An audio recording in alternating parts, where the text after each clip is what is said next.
Have you ever wondered what it takes to change the course of human thought forever? What kind of mind could reshape how we understand reality, justice, and the very nature of existence itself? Well, the answer lies with one man, whose ideas have echoed through 24 centuries and continue to influence every aspect of our modern world. This is the story of Plato, the philosopher who dared to ask the questions that most people never even think to consider. The aristocrat who watched his teacher die for the crime of seeking truth.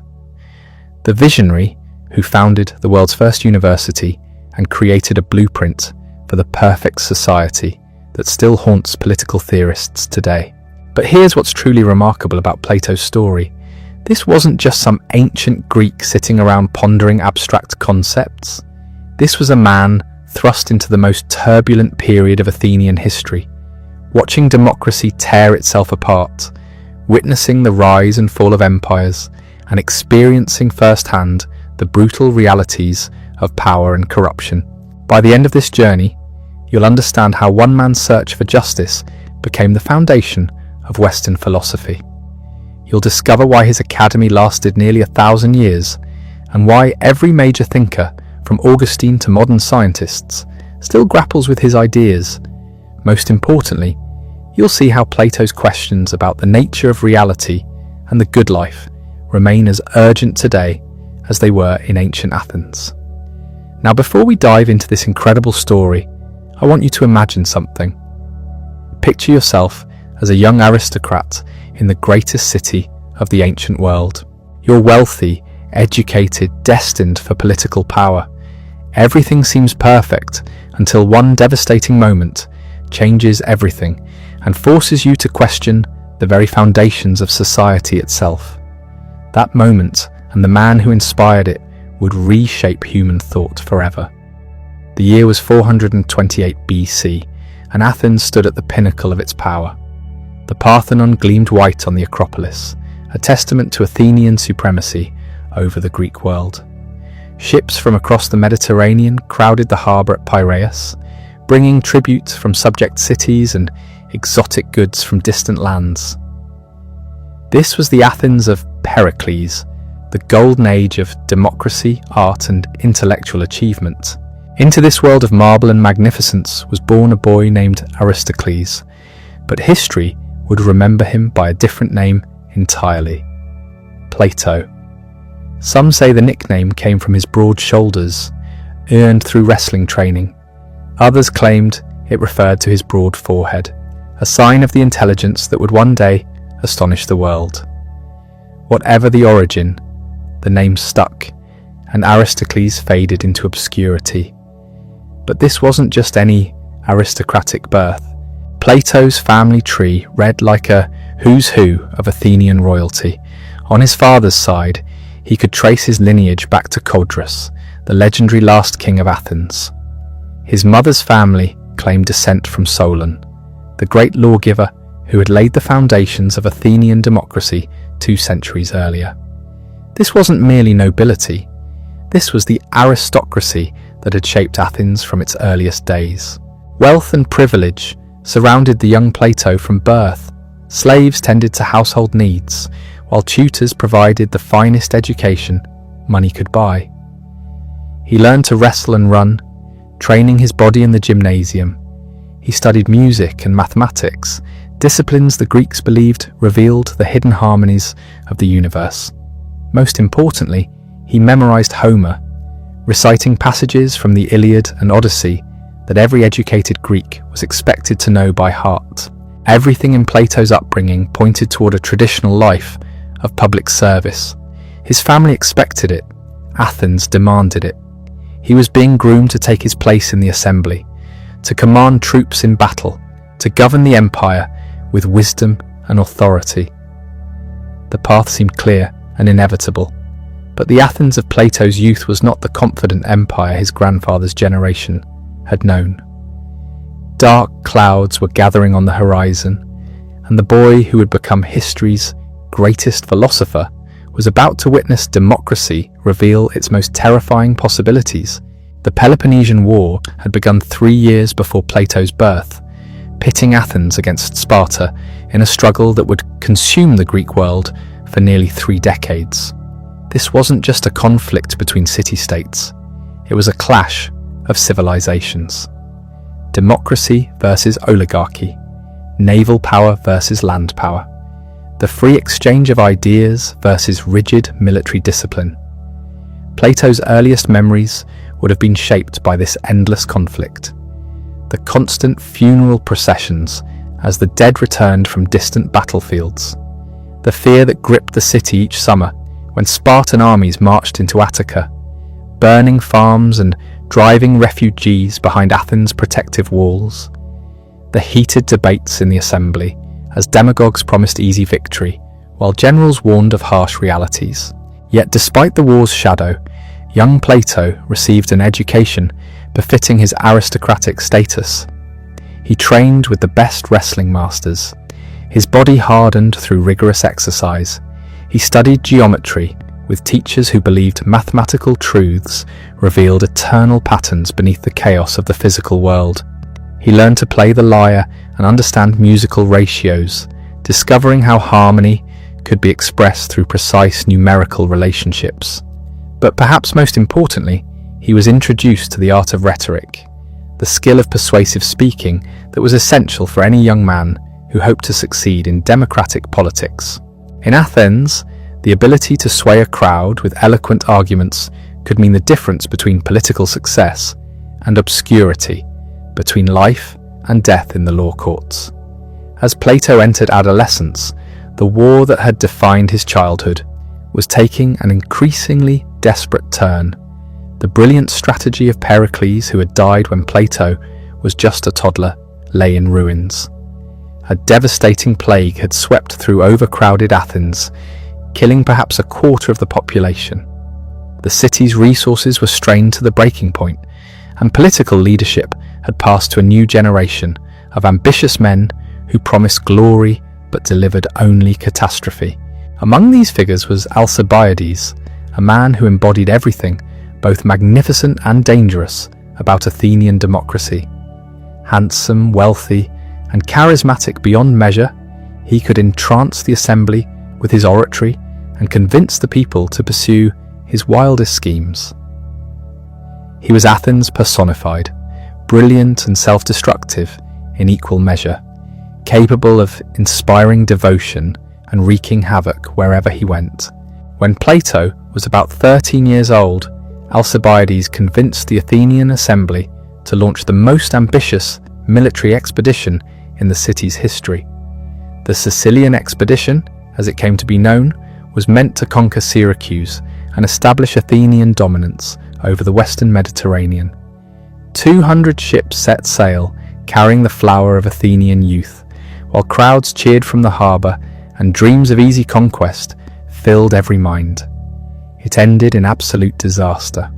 Within 2 years, the entire expedition had been destroyed. Thousands of Athenian soldiers died in battle or perished as slaves in the stone quarries of Syracuse, their bodies broken under the merciless Sicilian sun. The ships that had sailed out in triumph returned as scattered remnants, bearing news of the greatest military catastrophe in Athenian history.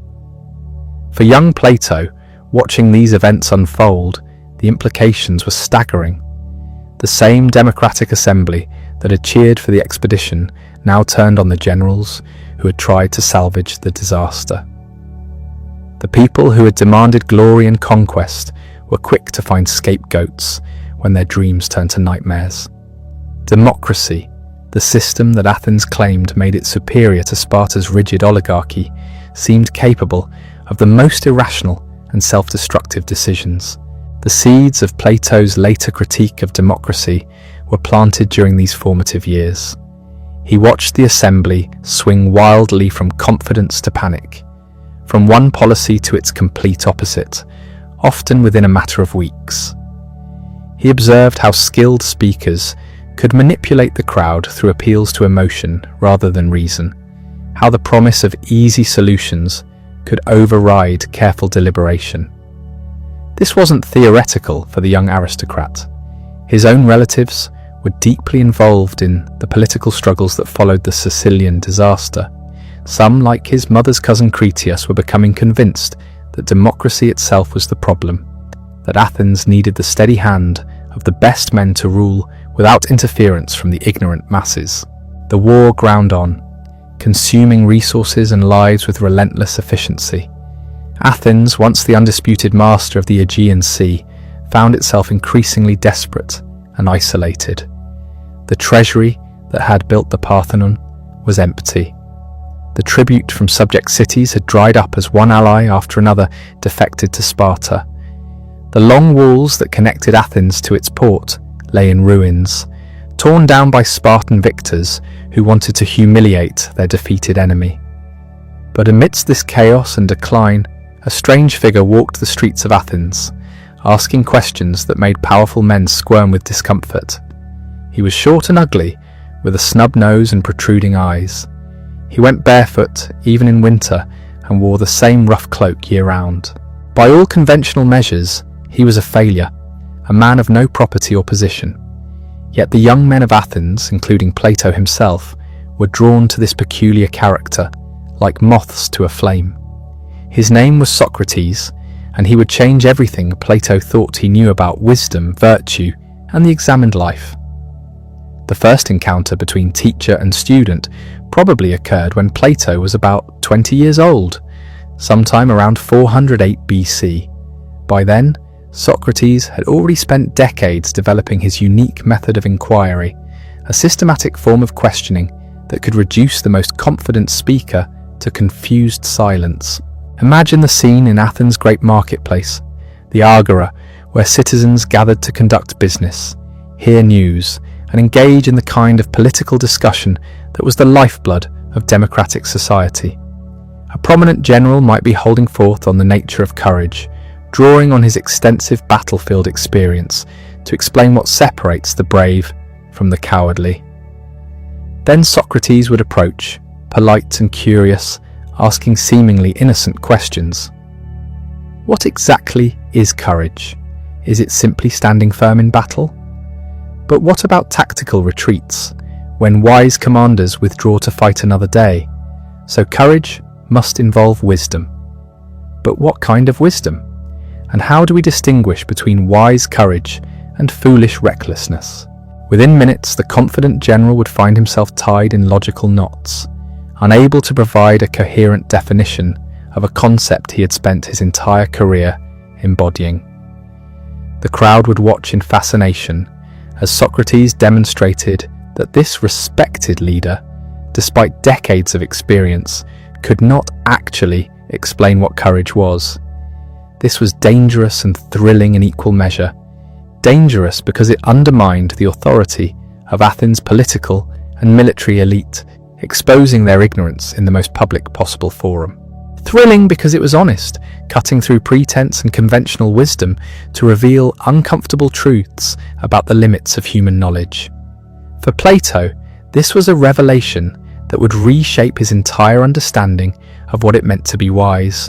Here was a man who claimed to know nothing, yet consistently exposed the emptiness of others' confident assertions.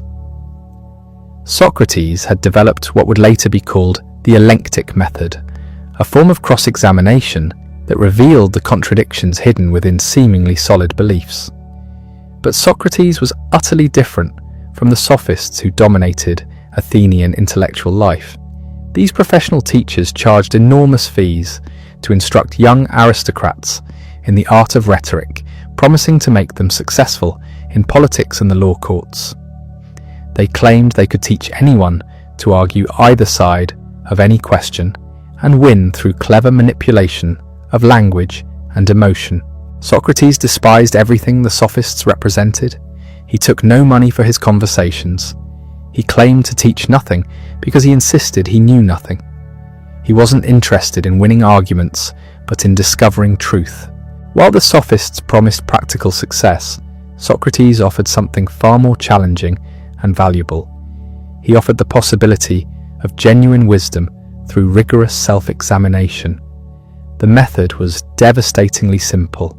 Socrates would take a concept that everyone thought they understood, something like justice or piety or friendship, and through patient questioning, demonstrate that nobody could actually define it coherently. The process was often humiliating for his conversation partners, but it was also liberating. By clearing away false certainties, Socrates created space for genuine inquiry. Among the young men who gathered around this strange philosopher were some of the most prominent names in Athens. Alcibiades himself had been a companion of Socrates before his political career consumed him. Critias, Plato's own relative, was fascinated by Socratic questioning. Charmides, Plato's uncle, was another regular participant in these philosophical discussions. This was intoxicating for a young aristocrat like Plato. Here was an alternative to the corrupt world of Athenian politics, a way of life dedicated to truth rather than power, to wisdom rather than wealth. Socrates embodied a completely different set of values from those that dominated Athenian society. He was poor but free, ugly on the outside but beautiful within, powerless by conventional standards, yet possessed of a kind of strength that generals and politicians could never match. The conversations often took place in the gymnasium or the agora, anywhere young men gathered to exercise or socialize. Socrates would pose a question that seemed simple on the surface, but proved endlessly complex upon examination. What is justice? What is virtue? What is the good life? How should we live? These weren't academic exercises, but urgent, practical questions about how human beings should conduct themselves. What made Socrates' approach so compelling was his genuine humility. Unlike the sophists who claimed to possess wisdom, or the politicians who acted as if they knew how to govern, Socrates freely admitted his ignorance. The oracle at Delphi had supposedly declared him the wisest man in Athens, but Socrates interpreted this to mean that his wisdom consisted precisely in knowing that he didn't know. This created a paradox that would haunt Plato for the rest of his life. The wisest man was the one who claimed to know nothing. True knowledge seemed to consist in the recognition of one's own ignorance. But if this was the case, how could anyone ever claim to know anything for certain? How could society function if its leaders admitted they didn't really understand justice or virtue or the good? The intensity of these philosophical discussions was matched by the growing political crisis engulfing Athens. By 404 BC, when Plato was in his mid-20s, the long war with Sparta had finally ended in total defeat. The proud democracy that had ruled the Aegean for decades lay prostrate before its enemies. The long walls were torn down to the sound of flutes, a humiliation designed to announce that Athens' imperial age was finished forever. But the Spartans didn't simply impose their own rule on the defeated city. Instead, they installed a puppet government composed of Athenian aristocrats who had long argued that democracy was the source of all the city's problems. These 30 men, as they came to be known, seized power with Spartan backing and immediately launched a reign of terror that would make the worst excesses of democratic faction seem mild by comparison. Critias, Plato's own relative, was among the leaders of this oligarchic government. The young men who had sat at Socrates' feet, asking questions about justice and virtue, were now overseeing executions and confiscations. The 30 needed money to pay their Spartan garrison, and murder proved to be an efficient form of fundraising. Within months, they had killed 1,500 Athenian citizens without trial, targeting political enemies and wealthy residents whose property could be seized. The city lived in terror. Informants lurked everywhere. A casual denunciation could mean death. Families fled into exile while their property was distributed among the oligarchs' supporters. This was what rule by the best men looked like in practice. This was the alternative to democracy that aristocrats like Plato's relatives had long advocated. In this nightmare scenario, Socrates faced a crucial test. The 30 summoned him, along with 4 other men, and ordered them to arrest Leon of Salamis, a wealthy citizen marked for execution. It was both a test of loyalty and an attempt to implicate more Athenians in the regime's crimes, spreading guilt so widely that resistance would become impossible. Socrates listened to the order. Then he simply went home. He offered no dramatic speech, made no public protest. He just refused to participate. The other 4 men carried out the arrest, and Leon was duly murdered. Socrates did nothing, and in doing nothing, committed an act of profound moral courage. For Plato, watching this unfold, the contrast must have been unbearable. His own relatives, men of education and culture, were committing atrocities in the name of good government. Meanwhile, the strange barefoot philosopher, the man Athens mocked as eccentric and useless, was the only one with the moral clarity to simply say no. The reign of the 30 lasted only 8 months. Democratic exiles led by Thrasybulus gathered forces and marched on Athens. In the brief civil war that followed, Critias and Charmides were both killed fighting against the returning democrats. The oligarchy collapsed, the Spartan garrison withdrew, and democracy was restored in 403 BC. But the restored democracy was not magnanimous. It was traumatized, bitter, and paranoid. An amnesty was declared forbidding prosecution for actions during the tyranny, but everyone knew who had collaborated and who had resisted. The city was divided and suspicious, looking for enemies within its own walls. And so the restored democracy, seeking scapegoats and determined to purge itself of any threat to stability, turned its attention to the man who had questioned everything, whose students had included both the worst tyrants and the most dangerous freethinkers Athens had ever produced. The trial of Socrates in 399 BC was the culmination of decades of resentment and fear. The charges were vague but deadly: impiety toward the gods of Athens and corrupting the youth. Behind the legal language lay a simpler accusation. Socrates asked too many questions, and some of his former students had become tyrants. The courtroom was packed with 500 citizens selected by lot, ordinary men tasked with deciding whether the strange philosopher deserved to live or die. Socrates could have saved himself with a traditional defense involving tears and pleading, perhaps bringing his 3 sons forward to beg for mercy. Athenian juries were notoriously susceptible to emotional appeals. Instead, Socrates did what he had always done. He asked questions. He spoke calmly and rationally, even suggesting that far from deserving death, he deserved to be fed at public expense as a benefactor of the city. After all, he had spent his entire life trying to improve his fellow citizens, stinging them into awareness like a gadfly awakening a lazy horse. The jury was not amused.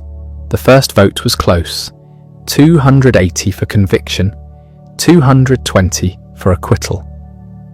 But when asked to propose an alternative to death, Socrates offered to pay a small fine, making his contempt for the proceedings clear. The second vote was wider.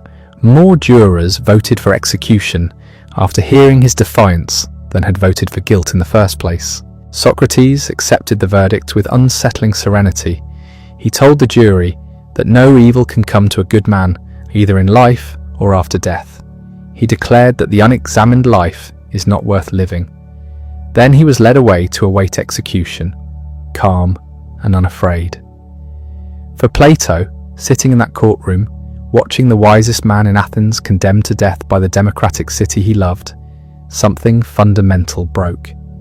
The injustice of it split open a question that would consume the next 50 years of his life. If Athens could kill Socrates and call it lawful, what did justice even mean? How could the best man be destroyed by the worst system? And if democracy could make such a catastrophic error, what form of government could ever be trusted with power over human lives? These questions would drive Plato to travel the Mediterranean world, to establish a school that would outlast the Roman Empire, and to write dialogues that would shape human thought for millennia. The death of Socrates was not just the end of a life, but the beginning of a philosophical revolution that continues to this day. Day The execution took place 30 days later, delayed by a religious festival that prohibited taking life while the sacred ship sailed to Delos. During those weeks, Socrates remained in his small prison cell, receiving visitors and engaging in the same philosophical conversations that had defined his life. His friends came desperate and grieving, hatching elaborate escape plans that would have spirited him away to safety in northern Greece. Socrates refused every offer. In conversations later recreated by Plato in the dialogue Crito, the old philosopher argued that escaping would violate the very principles he had spent his life defending. He had lived under Athens' laws for 70 years, benefiting from their protection and raising his children under their shelter. To break those laws now, simply because they worked against him, would make him a hypocrite and undermine everything he claimed to believe about justice. When the final day arrived, Socrates spent his last hours in philosophical discussion, calmly exploring questions about the soul's immortality with perfect composure. According to Phaedo's account, when the jailer brought the cup of hemlock, Socrates took it without hesitation, asked if he could pour a libation to the gods, and upon learning there was only enough for the fatal dose, smiled and drank it down in one steady motion. The poison worked its way upward from his feet, gradually numbing his body while his mind remained clear until the very end. His last words were strange and have puzzled interpreters ever since. Crito, we owe a rooster to Asclepius. Pay the debt and do not neglect it. Asclepius was the god of healing, and the sacrifice of a rooster was traditionally offered after recovery from illness. Was Socrates suggesting that death was itself a cure, a healing, a release from the sickness of embodied existence? Plato was not present for the execution. The dialogue records that he was ill, though whether this was physical sickness or simply grief, too overwhelming to bear, remains one of history's small mysteries. The man who would spend the rest of his life writing dialogues featuring Socrates as the hero could not bring himself to witness his teacher's final moments. In the immediate aftermath, fear gripped Socrates' followers. The democracy had demonstrated its willingness to kill an old man for asking questions.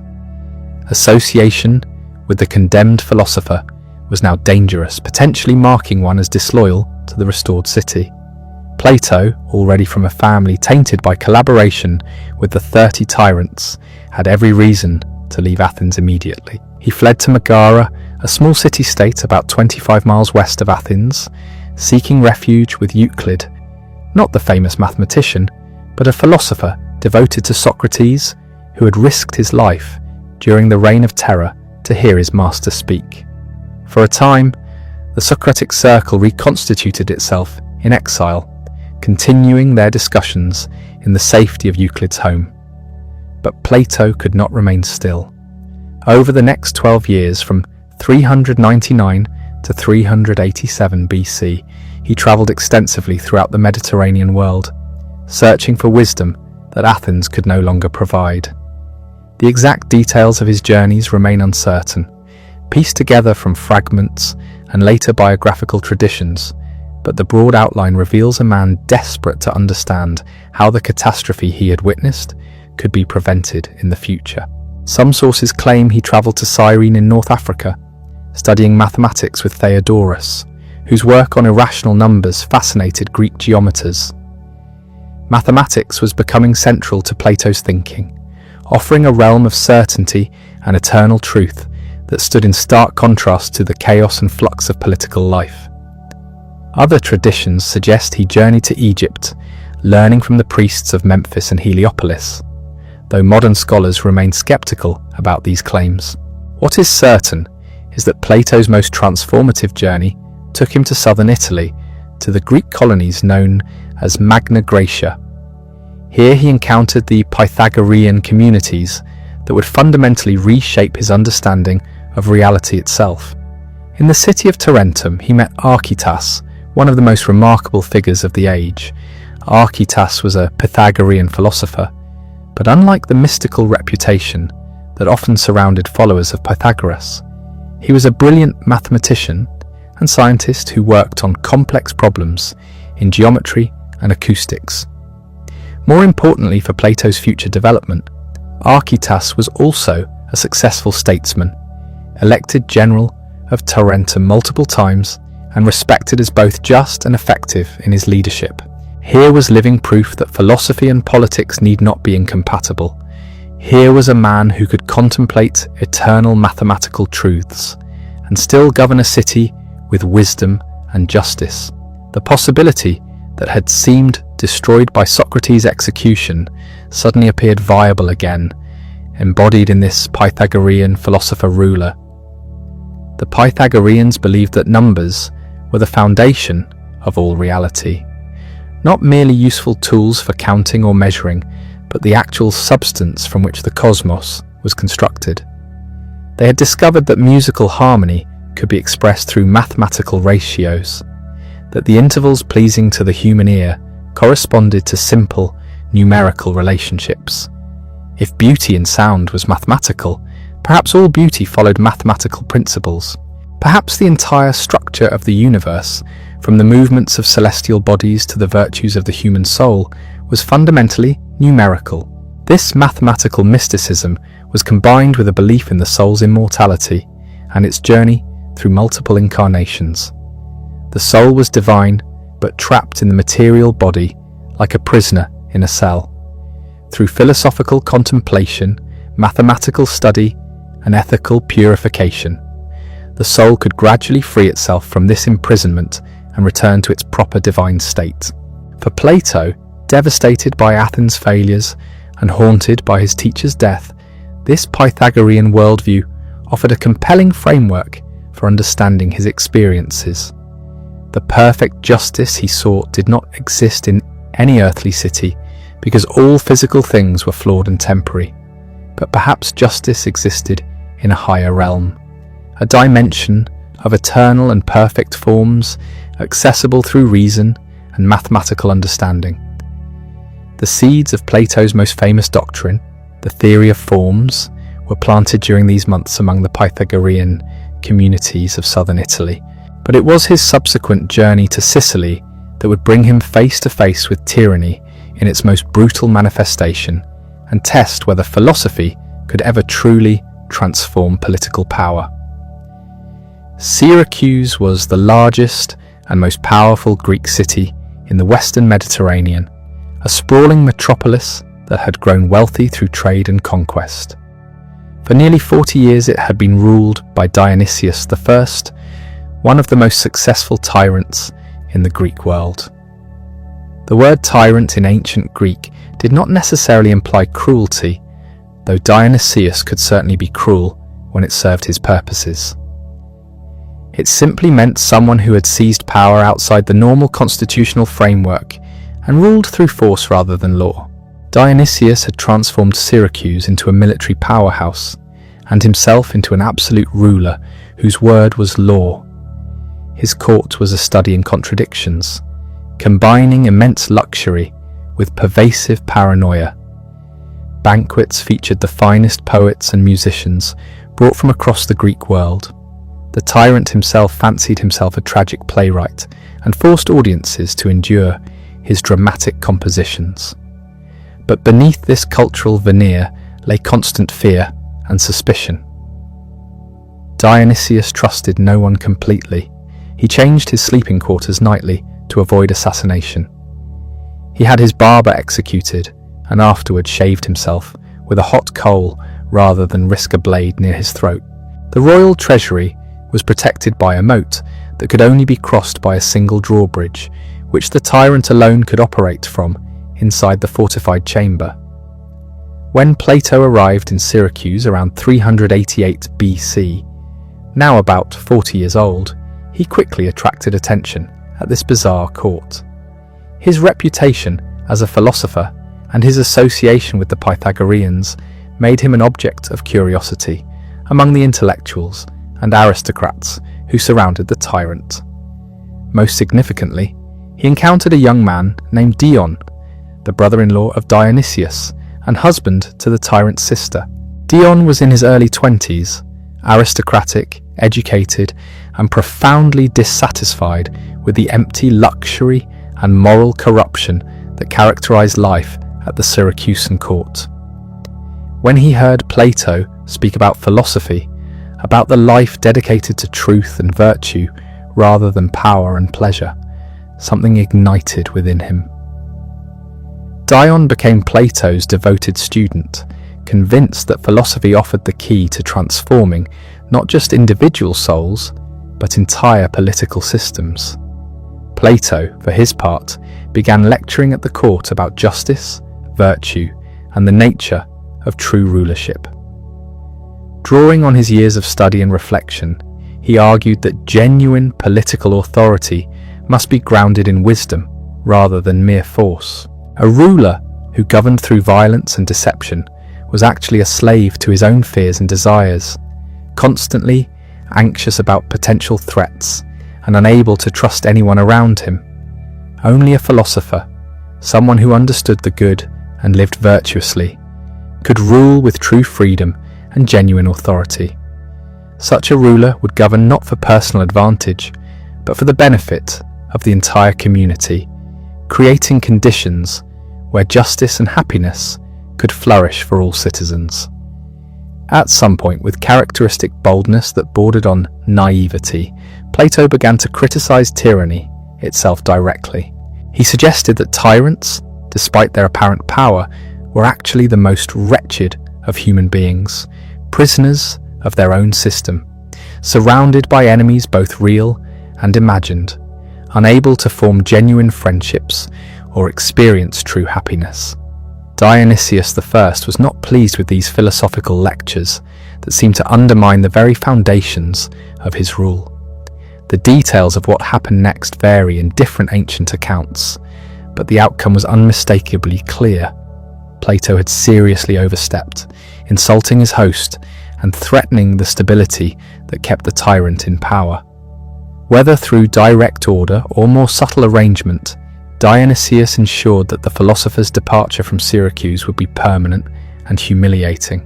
He handed Plato over to Polis, a Spartan ambassador returning home by ship. When the vessel stopped at the island of Aegina, a state that harbored deep hatred for Athens due to past conflicts, Polis sold Plato into slavery.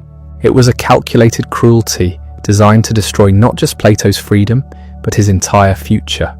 Slaves had no rights, no prospects, no hope of continuing their philosophical work. The man who had dared to lecture a tyrant about justice could have ended his days laboring in obscurity, his brilliant mind wasted in menial tasks.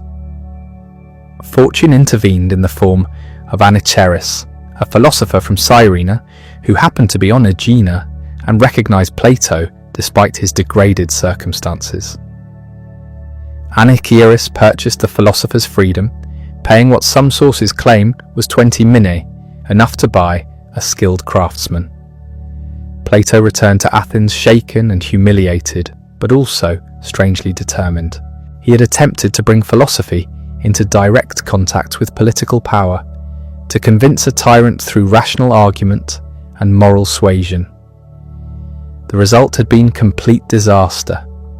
Philosophy and brute force, it seemed, spoke entirely different languages.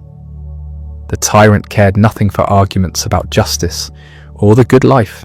He cared only about maintaining control, eliminating threats, and preserving his dominance through whatever means necessary. Yet Plato was not ready to abandon the central question that had driven him since Socrates' death. Could philosophy ever truly transform politics, or must wisdom and power remain forever separate, dwelling in different worlds that could never meet without mutual destruction?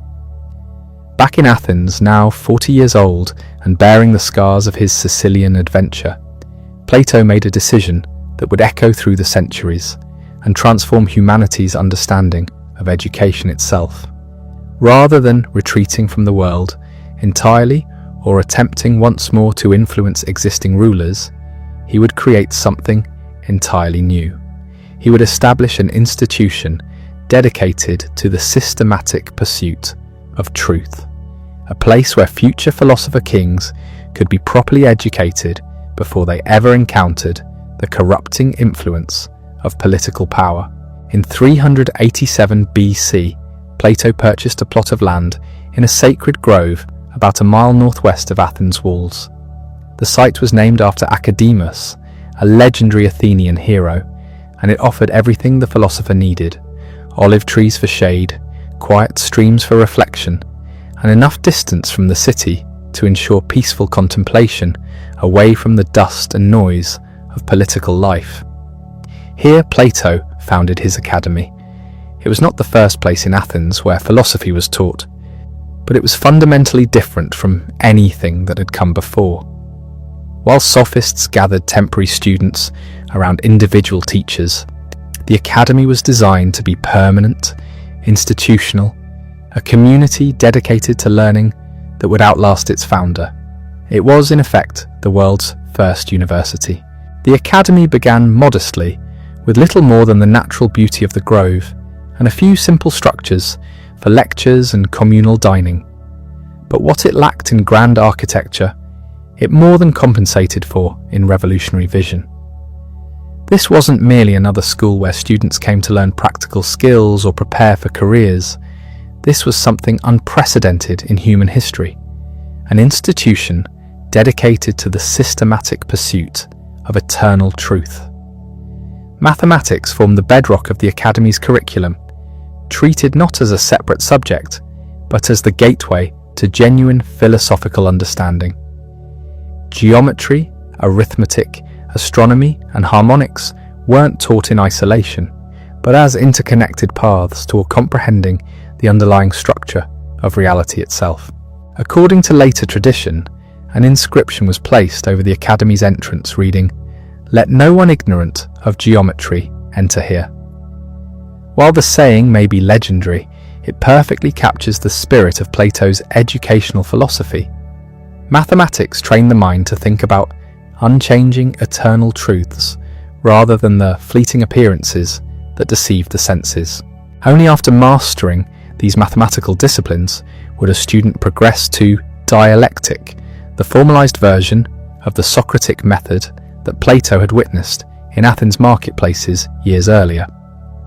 Here, students learn to argue with rigorous precision, to define terms exactly, to expose hidden contradictions, and to construct logical proofs that could withstand the most intense scrutiny. Philosophy, as Plato conceived it, was never about memorizing doctrines or accepting received wisdom. It was about learning how to think, how to question assumptions, how to pursue truth through systematic inquiry. The academy attracted brilliant young minds from across the Greek world, drawn by the promise of an education that offered something far more valuable than rhetorical tricks or political connections. But perhaps most remarkably for its time, the academy was not exclusively male. At least 2 women are known to have studied there, including Axiothea of Phlius, who according to tradition wore men's clothing to attend lectures. In a culture that largely excluded women from public intellectual life, this was nothing short of revolutionary. Plato's commitment to the life of the mind transcended conventional social boundaries. Within this community of scholars, walking the garden paths and debating under ancient olive trees, Plato began composing the works that would define his lasting legacy. He wrote dialogues, dramatic conversations that placed Socrates at the center, reconstructing not just his method, but his living voice. The early dialogues, written soon after his teacher's death, were probably faithful to actual conversations Plato had witnessed. They were short, inconclusive, focused on defining single concepts like piety or courage. But as Plato matured and his own philosophical vision developed, the dialogues evolved into something far more complex and ambitious. They became longer, more intricate, less tied to the historical Socrates, and more vehicles for Plato's own revolutionary ideas. He wrote the Symposium, a brilliant exploration of love, set at a drinking party, where each guest offers a different perspective on the nature of desire and beauty.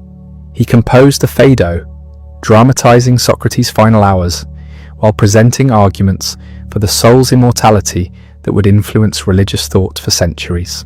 The Meno demonstrated through careful questioning of an untutored slave boy that learning is actually recollection, the soul remembering truths it knew before birth. These weren't dry philosophical treatises, but works of extraordinary literary artistry, featuring vivid characters, humour, and dramatic tension. They were designed to be read aloud, shared in the Academy's evening gatherings, discussed and debated by students who found themselves drawn into the very process of inquiry they depicted. Through these dialogues, Plato kept Socrates alive in a way that physical monuments never could. Decades after the hemlock had done its work, Socrates remained the protagonist, the questioner, the moral centre of philosophical discourse. Plato ensured that his teacher's voice would never be silenced, that the questions which had cost Socrates his life would continue to challenge and inspire future generations. The Academy became a living organism of intellectual inquiry, its members bound together not by family ties or political allegiances, but by shared commitment to understanding. Students and teachers strolled the garden paths, their conversations ranging from the movements of celestial bodies to the nature of justice, from mathematical proofs to the structure of the ideal state. They held symposia, philosophical drinking parties where ideas flowed as freely as wine, where the pursuit of truth became a form of celebration. As the Academy's reputation spread throughout the Mediterranean world, it attracted increasingly distinguished visitors and students. Young men from wealthy families made the journey to Athens specifically to study with Plato, carrying the school's methods and ideas back to their home cities. The influence was subtle but profound, like seeds scattered on fertile ground, taking root in minds that would themselves become teachers and leaders. Among the remarkable individuals who found their way to the Academy's gates was a 17-year-old from the northern kingdom of Macedon. His name was Aristotle, and he would remain for 20 years, becoming first Plato's most brilliant student and eventually his greatest critic. The relationship between these two giants of philosophy would prove as complex and influential as any in intellectual history. Plato reportedly called the young Macedonian the mind, in recognition of his extraordinary analytical abilities. But he also supposedly referred to him as the foal, the young horse that kicks, perhaps sensing that this student would not simply absorb doctrine, but challenge and transform it. The debates between master and pupil must have been intense, conducted along the Academy's shaded paths, with other students gathering to witness these clashes of philosophical titans. While the Academy flourished and attracted the brightest minds of the age, Plato was simultaneously crafting his most ambitious and controversial work.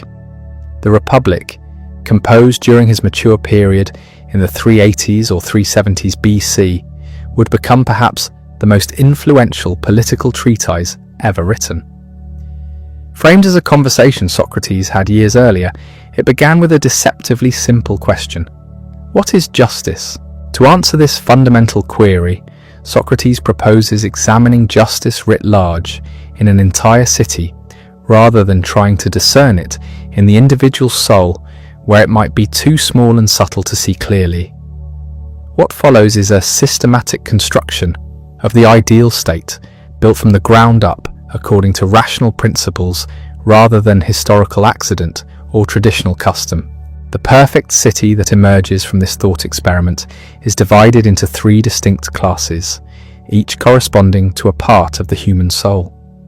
The producers, including farmers, craftsmen, and merchants, represent the appetitive part that seeks food, wealth, and pleasure.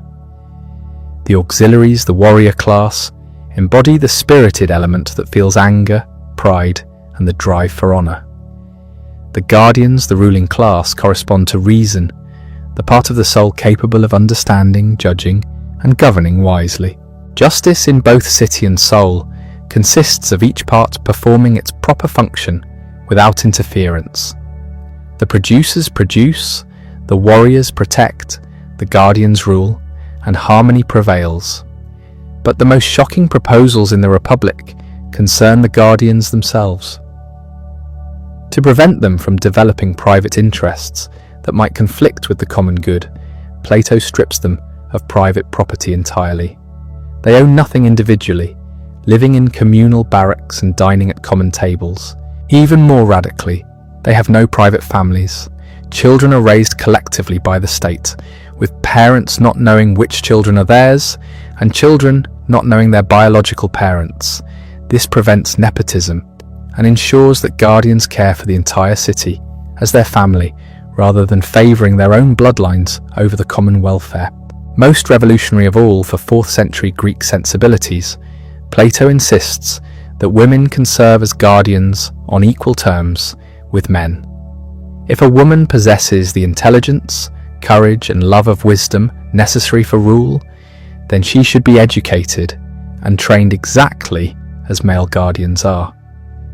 Gender is irrelevant to virtue and governing ability. This was a direct assault on Greek assumptions about the natural inferiority of women, challenging fundamental cultural beliefs about social organisation. But who among the guardians actually rules this ideal city? Not just any member of the ruling class, but only those rare individuals who have undergone decades of education in mathematics and dialectic and have come to understand the forms themselves. These philosopher kings have glimpsed the eternal truths that lie beyond the physical world, particularly the form of the good, the highest reality that illuminates and gives meaning to everything else. Plato explains this through one of Western philosophy's most famous images, the Allegory of the Cave. Imagine prisoners chained in a dark underground chamber since childhood, able to see only shadows cast on the wall before them by a fire burning behind them. These shadows represent all of reality as far as the prisoners know. Now picture one prisoner being freed, turning to see the fire and the objects that cast the shadows, then being dragged up into the sunlight, where he gradually adjusts his vision and sees the true world illuminated by the sun itself. This represents the philosopher's journey from ignorance to knowledge, from the world of appearances to the realm of eternal forms. Most people spend their entire lives seeing only shadows, mistaking physical objects and conventional opinions for ultimate reality. The philosopher, through proper education, escapes this cave of illusion and perceives truth itself.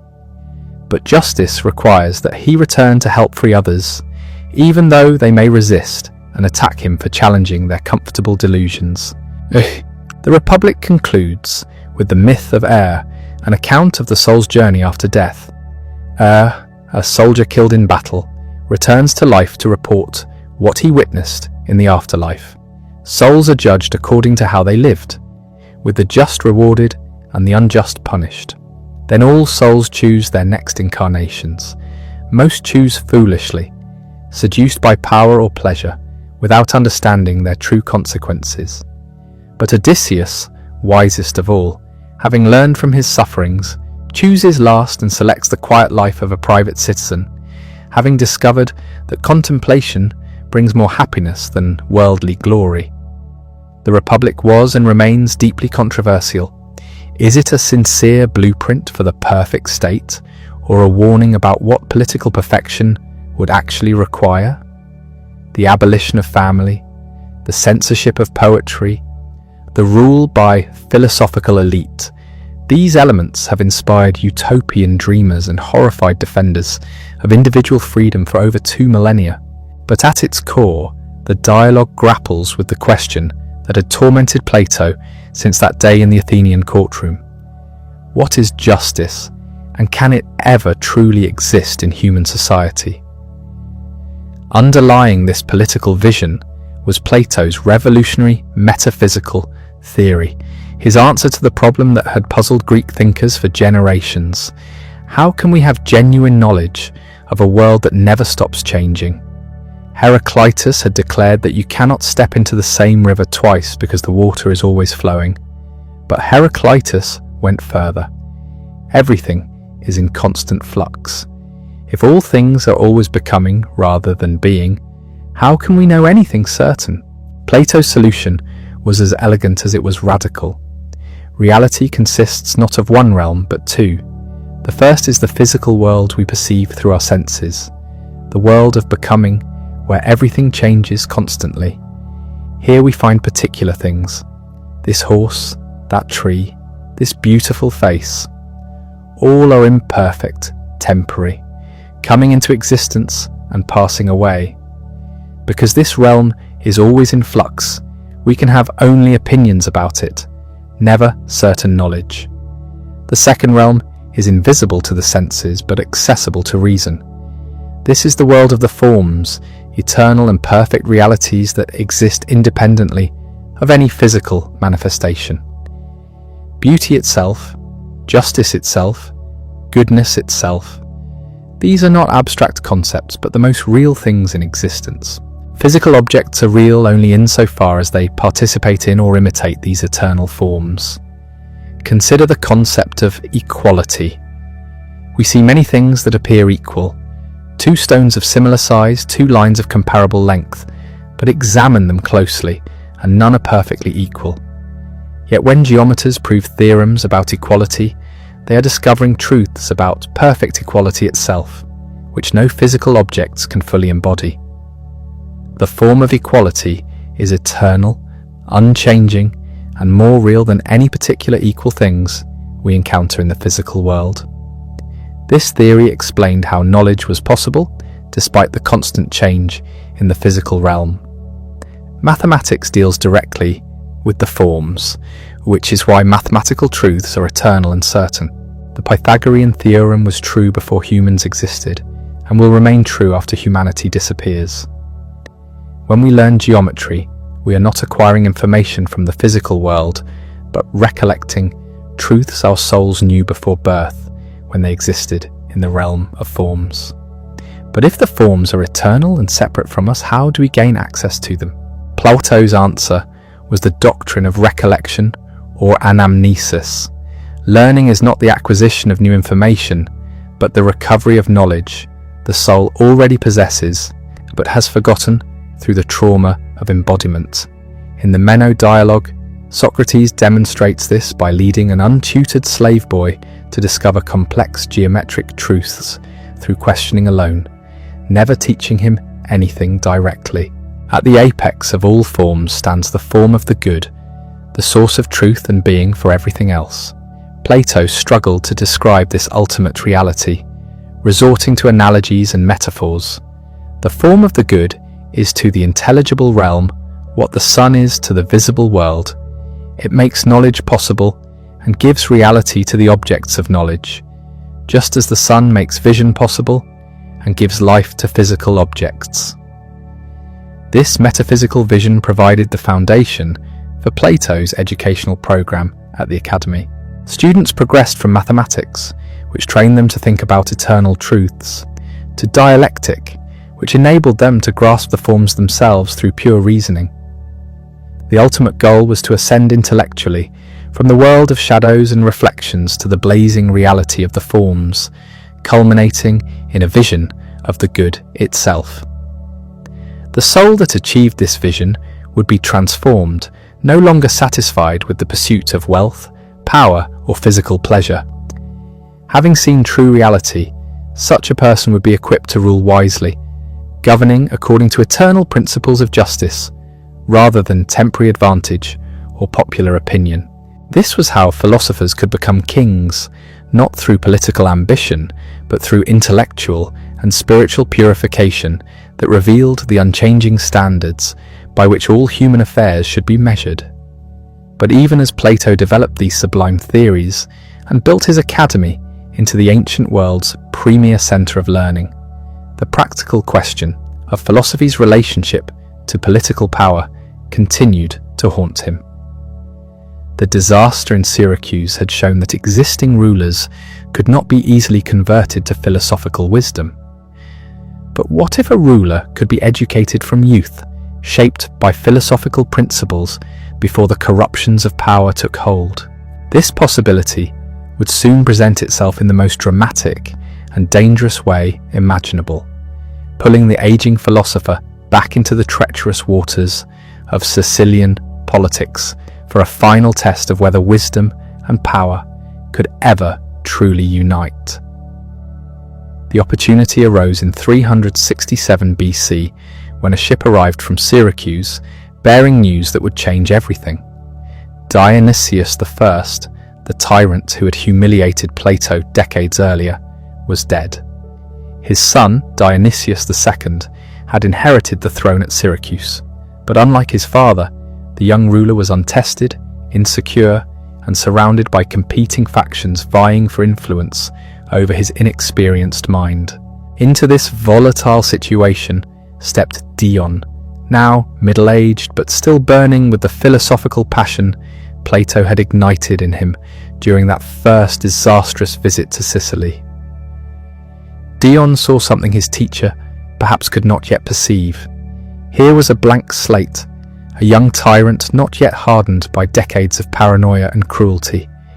If Plato could come to Syracuse and become the educator of this malleable ruler, perhaps the impossible dream could finally be realized.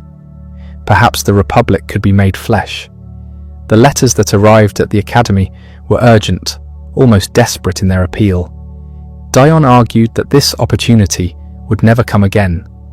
The young Dionysius was curious about philosophy, impressed by learning, eager to be seen as enlightened rather than merely powerful. But he was also weak-willed, easily influenced by flatterers and rivals. Without proper guidance, he would inevitably become another tyrant in the mold of his father. With philosophical education, he could be transformed into something unprecedented in the Greek world, a genuine philosopher king. Plato was 60 years old. He had been teaching at the academy for 2 decades, surrounded by brilliant students and engaged in the work he loved most. He had projects to complete, dialogues to write, a school to govern. The idea of returning to Syracuse, scene of his greatest humiliation, must have filled him with dread. He had no illusions about the dangers involved, or the likelihood of success. Yet Dion's appeal struck at the very core of everything Plato believed. If philosophy could not change the world, if the ideal city could never be more than words on papyrus, then what had been the point of all his work? The Republic was not meant to be mere intellectual exercise, but a blueprint for actual human societies. The academy was not designed to produce scholars who would spend their lives in comfortable contemplation, but philosopher rulers who would transform politics itself. The decision tormented him. He consulted with his closest associates at the academy, including Aristotle, now about 20 years old and already displaying the formidable intellect that would one day challenge his master's most fundamental assumptions. Most advised against the journey. Syracuse was notorious for its political instability, its atmosphere of suspicion and violence. Plato was no longer young enough to survive another disaster like his first Sicilian adventure. But duty to his principles, loyalty to Dion, and perhaps a flicker of hope that refused to die finally compelled him to accept. He arranged for the academy to continue in his absence, placed his most trusted associates in charge of ongoing instruction, and boarded a ship bound for Sicily. As the vessel sailed west across the wine-dark Mediterranean, Plato must have wondered whether he was travelling toward vindication or destruction. The initial signs in Syracuse were remarkably promising. Dionysius II greeted the famous philosopher with public honours and apparent enthusiasm. The palace, that fortress of tyranny, where intrigue and fear had reigned for decades, suddenly became an impromptu academy. Geometric diagrams appeared scratched into the floors where courtiers walked. Aristocrats who had never given serious thought to anything beyond pleasure and advancement found themselves discussing the nature of justice and virtue, or at least pretending to do so because the tyrant's favour seemed to depend on philosophical sophistication. For a brief shining moment, it appeared that the impossible was actually happening. Here was a ruler who genuinely seemed interested in wisdom rather than merely the appearance of wisdom.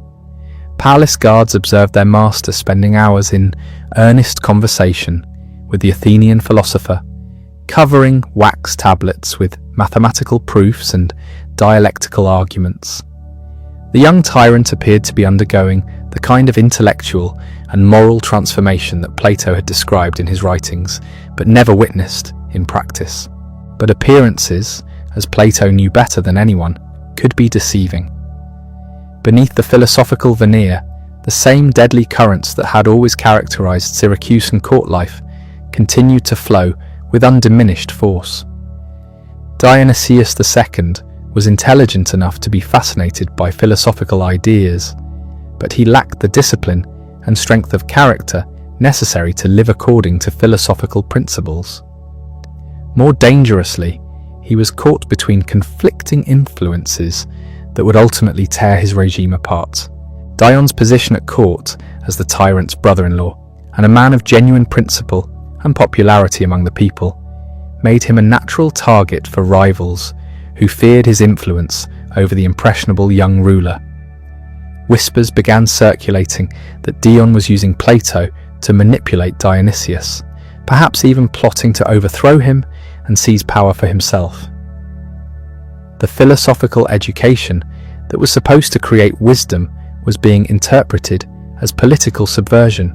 The crisis came to a head when rivals convinced the increasingly paranoid tyrant that his brother-in-law posed an immediate threat to his rule.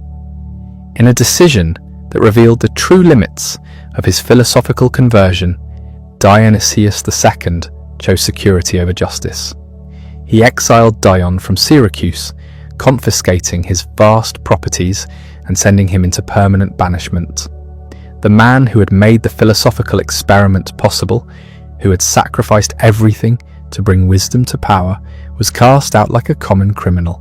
But the young tyrant was not finished with his philosophical education. He kept Plato in Syracuse, ostensibly as an honored guest, but increasingly as a prisoner whose freedom depended entirely on royal whim. The aging philosopher found himself trapped in an impossible situation: a teacher whose most devoted student had been banished, a guest who could not leave, a moral authority in a court where morality had become a luxury that could not be afforded. Dionysius II did not want genuine wisdom, as Plato gradually came to understand. He wanted the prestige of having a famous philosopher at his court, the appearance of enlightenment without the demanding work of becoming just.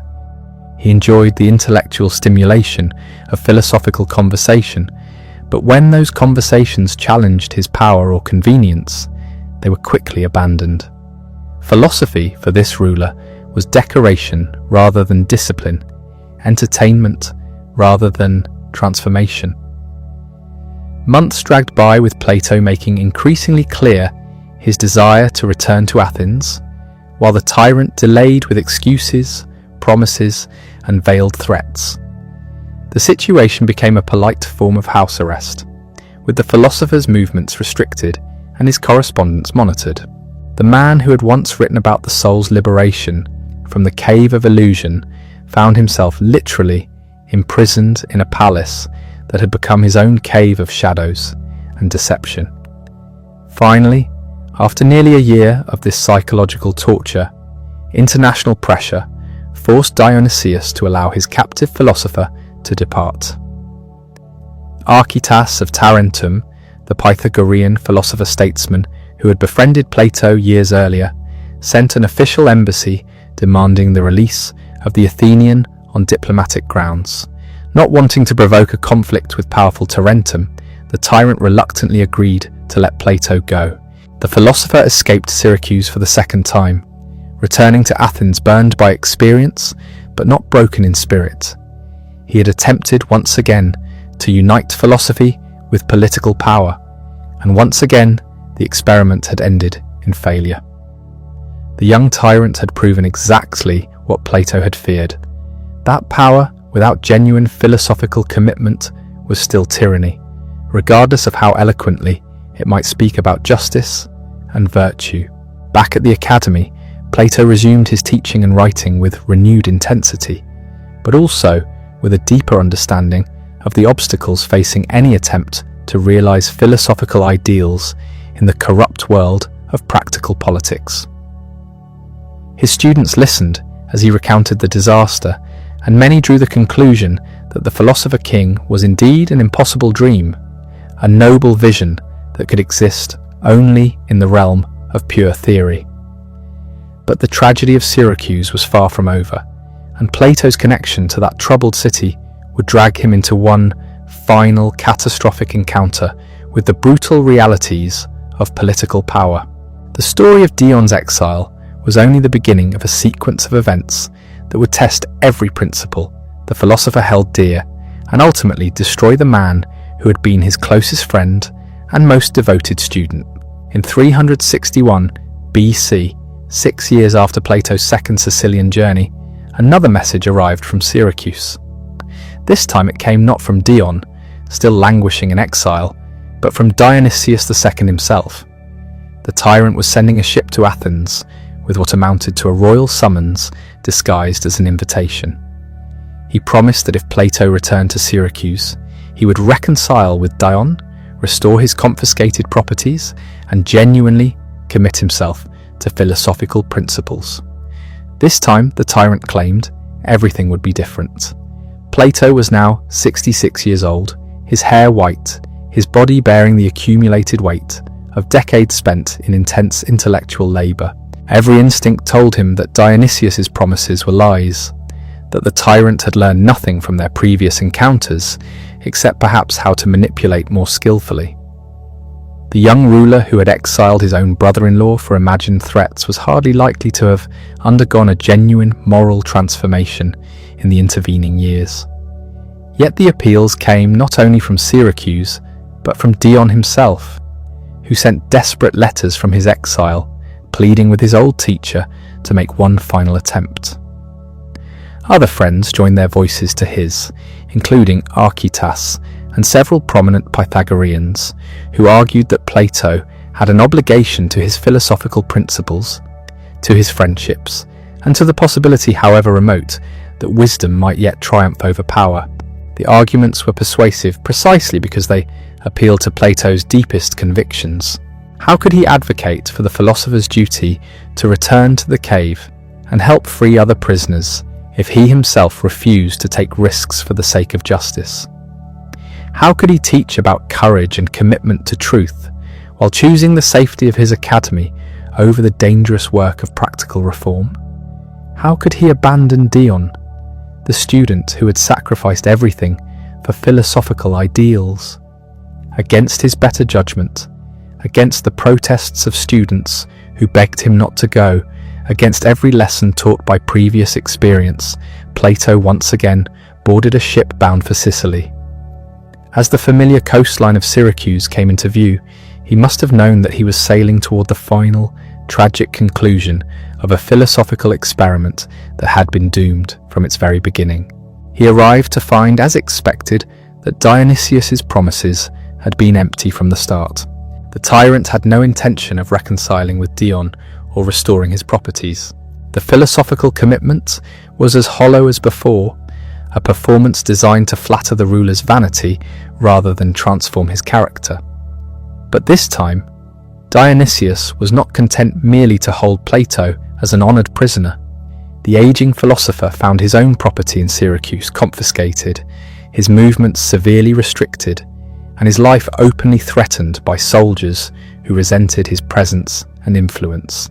The situation became genuinely life-threatening when court factions turned against the philosopher with increasing viciousness.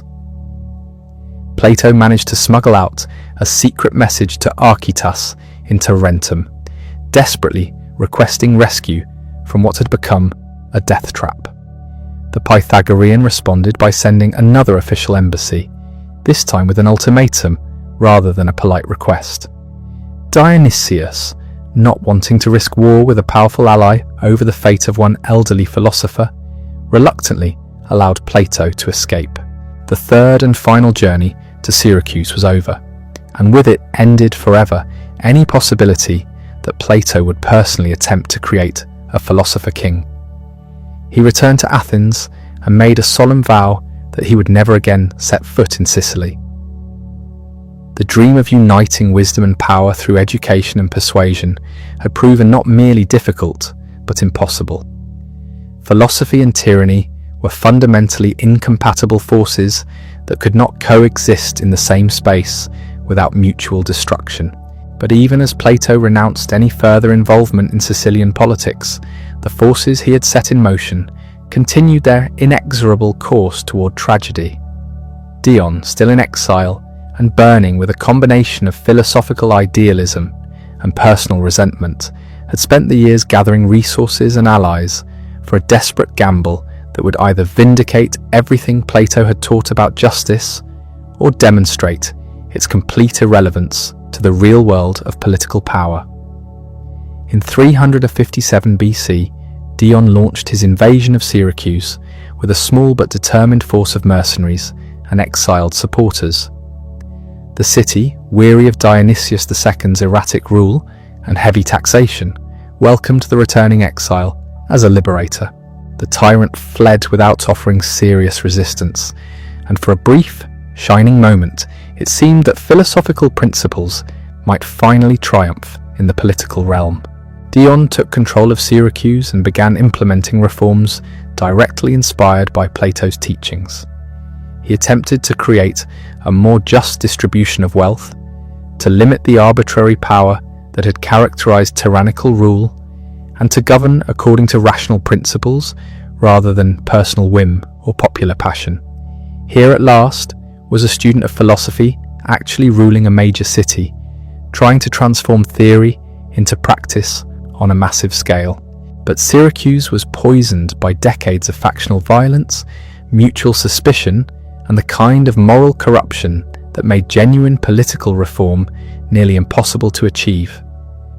Dion faced resistance from democrats who wanted popular rule, from oligarchs who wanted to preserve their privileges, from mercenaries who cared only about regular pay, and from ordinary citizens who simply wanted stability after years of chaos and conflict. The philosophical ruler, who should have been able to unite these competing interests through wisdom and justice, instead found himself increasingly isolated and autocratic. The very principles that were supposed to guide his rule came into conflict with the practical necessities of maintaining power in a hostile environment. Idealism collided with the reality, and reality proved stronger. Dion's rule lasted only 3 years before ending in the most bitter possible way. In 354 BC, he was assassinated not by political enemies or rival factions, but by someone within his own inner circle. The murderer was Callippus, a supposed friend and fellow student of Plato, a man who had fought alongside Dion against the tyranny and then betrayed him for the sake of personal ambition. When news of the assassination reached Athens, Plato was devastated beyond measure.